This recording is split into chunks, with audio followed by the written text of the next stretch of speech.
তো আমার আগের ব্লগে আমি সুন্দর বসফরাস প্রণালী পার হয়ে বা বসফরাস নদীটা পার হয়ে আমি যে বুরসার উদ্দেশ্যে যাচ্ছি সেটা সম্পর্কে বলেছি। রাস্তায় যাওয়ার পথে এত সুন্দর সুন্দর কিছু সিনারি দেখা যাচ্ছিল, কারণ টার্কি আসলে মেইনলি পাহাড়ের দেশ।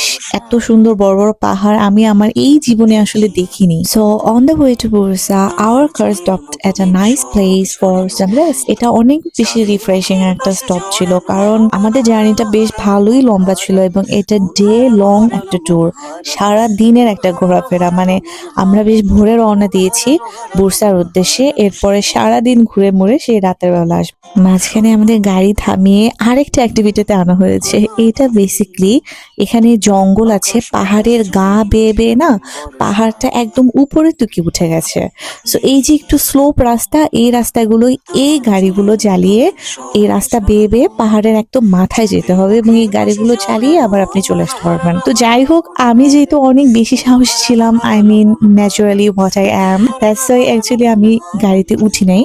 বেসিকলি আমি আসলে ড্রাইভ করতে জানি না, যদিও এই গাড়িগুলো ড্রাইভ করা আসলে অনেক ইজি ছিল। ওরা আমাকে দেখাই দিছিল যে আপনি চাইলে এভাবে এভাবে ড্রাইভ করে যেতে পারেন, বাট আমার মনে হচ্ছে যে আমার লাইফের ভ্যালু অনেক বেশি। মানে আমি যদি উল্টাপাল্টা ভাবে চালায় যদি এই পাহাড়ের স্লোপ কেটে যদি নিচে পড়ে যাই, আমার জীবন জিঙ্গালালা। সো দরকার নাই। আমার এই টাইপের ফ্যাসিনেশন আসলে আমার কাজ করে না খুব বেশি একটা, যেটা আমার লাইফ রিস্ক থাকে।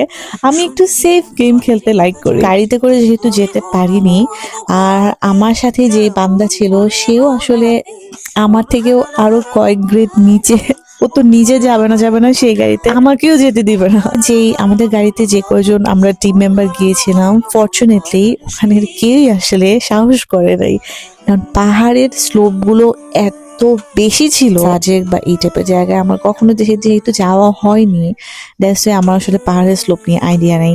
কিন্তু এখানে বুরসা যে আমি আসলে বেশ ভয় পেয়ে গেছি, কারণ এত বেশি পাহাড়ের স্লোপ ছিল। আপনি যদি একটা রাস্তার একটা সাইডে ডিম পোচের জন্য ছেড়ে দেন না, ডিম গড়ায় রাস্তার ওই পাশে চলে যাবে। It's like this. আর আমাদের গাড়ি যখন যাচ্ছিল, গাড়িগুলো একদম এমন ভাবে চালাচ্ছিল, আমার মনে হচ্ছিল ও যদি এক্সেলেটার বাটনে প্রেস না করে জাস্ট নর্মালি রেখে দেয়, আমরা বোধহয় নিচে চলে যাব, নিচে একটা অ্যাক্সিডেন্ট হবে বা নিচে পড়ে যাব। আপনারা যদি কখনো টার্কি যান, বিশ্বাস করেন আমার একটা কথাও ভুল না, এবং আমি আরো কম করে বলছি, আপনাদের আরো বেশি ভয় লাগবে। ইট ওয়াজ, মানে আমরা তো বুরসার উদ্দেশ্যে যাচ্ছি গাড়িতে চড়ে, but it was like a roller coaster ride for me. এই তো শেষ পর্যন্ত আমরা চলে আসলাম বুরসার টার্কিশ ডিলাইট ফ্যাক্টরিতে, এবং এখানে এত টাইপের মিষ্টি, এত রকমের মিষ্টি, খাবো নাকি ভিডিও করব সবকিছু মিলে আমি আসলে সন্দেহের মধ্যে ছিলাম। ক্যামেরা একটা সাইডে রেখে আমি সুন্দর মতন খাচ্ছিলাম। এত সুন্দর রং বেরঙের মিষ্টি, কিন্তু আমাকে যদি কেউ সত্যি কথা জিজ্ঞাসা করে, আমার মনে হয় ওদের মিষ্টির টেস্টের থেকে বাংলাদেশের মিষ্টির টেস্ট বেশি ভালো, ফার বেটার।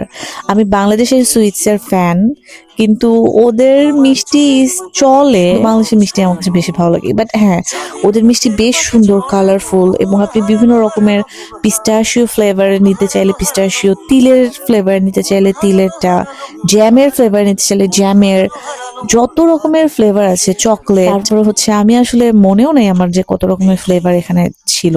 মানে কম হলেও 100-200 টাইপের ফ্লেভার সম্পর্কে ওরা আমাদের বিস্তারিত আলাপ আলোচনা করেছিল, কিন্তু আমি আসলে সব ভুলে গেছি। ম্যালো টাইপের নিতে চাইলে টেস্টি ম্যালো পাওয়া যায়, কিন্তু ওই তো মানে দুই একটা টেস্ট করার পর আমার বেশি একটা ভালো লাগে নাই।